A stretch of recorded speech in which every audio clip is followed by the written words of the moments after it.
আচ্ছা, আপনার কাছে কি এমন কোনো ব্যাটারি আছে যেটা একদম খড়ের কোণে পড়ে আছে, যার উপরে ময়লার স্তূপ হয়েছে, যার মাধ্যমে কিছু চলছে না? আপনি ভাবছেন ফেরিওয়ালাকে দিয়ে দেবেন। যদি এমনটা হয় তাহলে এই ভিডিওটা দেখুন। অবশ্যই আপনার ব্যাটারিটা আর ফেরিওয়ালাকে দেওয়া লাগবে না। তো সর্বপ্রথম আমরা যেটা করব, ব্যাটারির ভোল্টেজটা মেপে নেবো।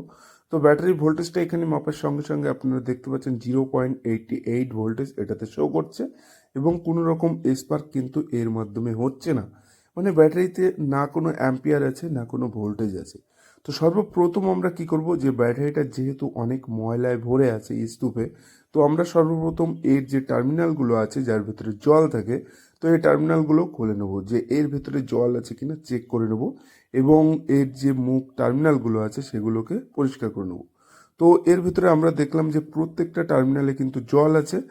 আর এবার আমরা কি করব, আমাদের যে হাই চার্জার আছে, এই চার্জারের মাধ্যমে একে হিট দেবো, দিয়ে জীবিত করার চেষ্টা করব। তো সর্বপ্রথম আমরা চার্জারের যে পজিটিভ টার্মিনালটা আছে সেটা পজিটিভে লাগিয়ে দেবো, এবং নেগেটিভটা নেগেটিভে লাগাবো। এবং লাগানোর আগে যখন আমরা নেগেটিভটা নেগেটিভ টার্মিনালের গায়ে অ্যাড করছি, তখন কিন্তু হালকা একটা স্পার্ক করছে।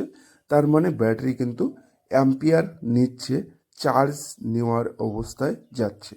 তো আমরা পজিটিভে পজিটিভ এবং নেগেটিভে নেগেটিভ লাগানোর পরে এখানে কিন্তু অ্যাম্পিয়ারের কাঁটা প্রায় 25-এর কাছাকাছি চলে গেছে। আর 25-এর কাছাকাছি 25 অ্যাম্পিয়ার নেওয়া মানে এই ব্যাটারিটা কিন্তু জীবিত হওয়ার চান্স অনেকটা বেড়ে গেল। তো আমরা চার্জে বসানোর পরে দেখতে পাচ্ছি কিছু কিছু সেল কিন্তু আগে আগে জল ফুটছে, আবার কিছু কিছু সেলে ফুটছে না। তো যেগুলো ফুটছে সেগুলো ভালো, এবং যেগুলো ফুটছে না সেগুলো খারাপ, এটা কিন্তু ভাববেন না। যেগুলো ফুটছে সেই সেলগুলো কমজোরি হয়ে আছে, যার কারণে ওগুলো আগে ফুটে গেছে।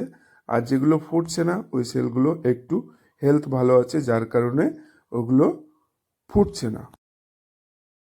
তো আমাদের ব্যাটারিটা আমরা ঠিক চার্জে বসিয়ে এইভাবে রেখে দেবো প্রায় 24 ঘন্টা। তারপরে আমরা চেক করে দেখব যে আমাদের ব্যাটারিটা ঠিক কতটা হেলথে আছে। তো এখানে দেখো 6 এম্পিয়ারের কাছাকাছি ব্যাটারিটা চার্জ হচ্ছে। আর এইভাবে আমরা 24 ঘন্টা ফেলে রাখার পরে কিন্তু এটাকে চেক করে দেখব।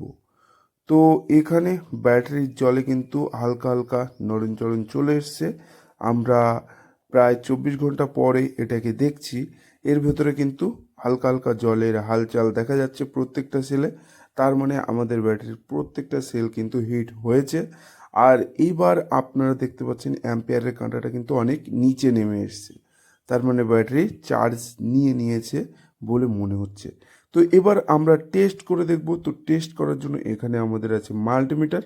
মাল্টিমিটারের মাধ্যমে আমরা প্রথমে ডিসি 20 ভোল্টেজের প্রপটা সেট করব, তারপরে আপনাদেরকে ভোল্টেজটা মেপে আমি দেখাবো। তো ভোল্টেজটা মাপার জন্য আমি মাল্টিমিটারের যে প্রপ আছে প্রপ দুটো দুই প্রান্তে অ্যাড করলাম, এবং আপনারা দেখুন বন্ধুরা, পুরো ডেড ব্যাটারিটা 12.77 ভোল্টেজ, মানে প্রায় 13 ভোল্টেজের গায়ে চলে গেছে। তো 13 ভোল্টেজের গায়ে গেছে মানে এটা অ্যাম্পিয়ারও আশা করি নেবে। তো তার জন্য আমরা কী করবো, এটাকে শর্ট সার্কিট করবো। আর শর্ট সার্কিট করার সাথে সাথে আপনারা দেখতে পাচ্ছেন এখানে কিন্তু তাগড়া স্পার্ক হচ্ছে। তার মানে ব্যাটারি আবার জীবিত অবস্থায় ফিরে এসছে।